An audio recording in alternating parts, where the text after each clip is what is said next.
If you're exposing your private APIs through API Gateway without a VPC link, you're essentially leaving your back door wide open while locking the front. I just helped a startup fix this exact issue, and they were routing traffic through the public internet without even realizing it. Wait, I thought API Gateway was already secure. What's the problem with how most people set it up? Hey everyone, welcome back to the Network Ninja Cloudcast. I'm your host, and today we're diving into one of the most misunderstood patterns in AWS networking.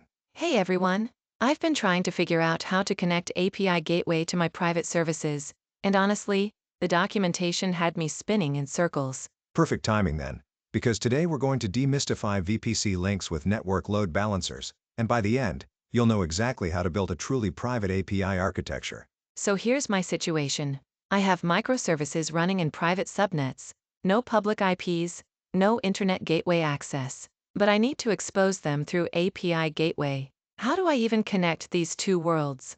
This is the exact problem VPC links solve. Think of it this way. API Gateway lives in AWS's managed infrastructure, completely outside your VPC. Your private services are like a secure office building with no street entrance. A VPC link is essentially a private tunnel, like an underground passage that connects the public sidewalk directly into your building's lobby, bypassing the street entirely. Okay, so the traffic never touches the public internet? Exactly right. When you create a VPC link, AWS establishes a private connection using aws-privatelink under the hood. The traffic flows through AWS's internal network backbone, never traversing the public internet. Now here's something important to understand. There are actually two different types of VPC links, and they're fundamentally different implementations. For REST APIs, you use what I call the V1 VPC link, and it exclusively supports network load balancers. For HTTP APIs, you use V2 VPC links, which can connect to ALBs, NLBs, or even AWS Cloud Map services. These are completely separate resource types. If you're working with CloudFormation or Terraform, you'll see them as AWS, API Gateway VPC link versus AWS, API Gateway 2 VPC link. Oh wow, so they're not interchangeable at all? Not at all. The configuration approach is different for each. Today we'll focus primarily on the REST API pattern with NLB since that's the most common enterprise use case. But just know that HTTP APIs give you more flexibility and target types. Why specifically a network load balancer for REST APIs? Why can't I just point directly at my EC2 instances or ECS tasks? Great question. The network load balancer operates at layer 4 of the OC model, handling TCP and UDP connections. It's designed for extreme performance, millions of requests per second with ultra-low latency. But more importantly for our use case, NLB supports static IP addresses and serves as the connection point for your VPC link. When you create a VPC link for REST APIs, you specify the NLB's ARN as the target. The NLB then has its own target groups where your actual backend instances or ECS tasks are registered. API Gateway needs a stable endpoint to connect to, and NLB provides exactly that. You can't point directly at instances because their IPs change, and API Gateway needs that consistent target. So let me make sure I understand the flow. A request comes into API Gateway. API Gateway uses the VPC link to reach my network load balancer, and then the NLB forwards to my private instances. You've got it. Let me give you the specific configuration. First, you create an NLB in your VPC, let's say in private subnets with CIDR blocks like 10.0.1.0 out of 24 and 10.0.2.0 out of 24 across two availability zones. You configure a target group pointing to your private instances or ECS tasks on whatever port they're listening on, commonly port 8080 or 443. Then in API Gateway, you create a VPC link resource, specifying your NLB's ARN. Finally, in your API's private integration, you set the integration type to VPC_link, specify the VPC link ID, and set the integration URI to your backend endpoint, which is typically the NLB's DNS name. What about security groups? This is where I always get confused with NLBs. Here's the thing that trips everyone up. Network load balancers didn't support security groups until 2023. Now they do, but it's optional. Here's the critical part though, and this is where I see people make mistakes. The source IP your backend targets see depends on your target group type. If you're using instance-type targets, the traffic appears to come from the NLB's private IP addresses.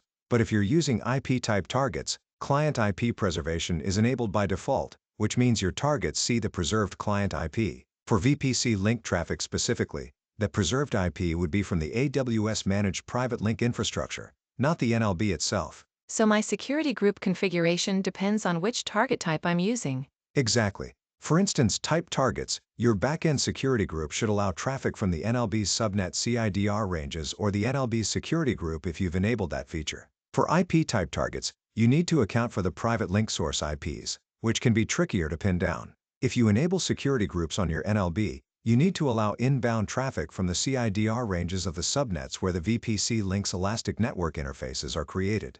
Oh, that's a huge gotcha. I was about to whitelist API gateways public IP ranges, which would have been completely wrong. Exactly. And that's mistake number one I see constantly. People try to whitelist API gateways public IP ranges, which defeats the entire purpose of the private architecture. The second common mistake is forgetting to enable cross-zone load balancing on the NLB. If your targets are only in one availability zone but your NLB has nodes in 2 zones, half your requests could fail without cross-zone load balancing enabled. What about health checks? I've had issues where my targets show unhealthy even though they're running fine.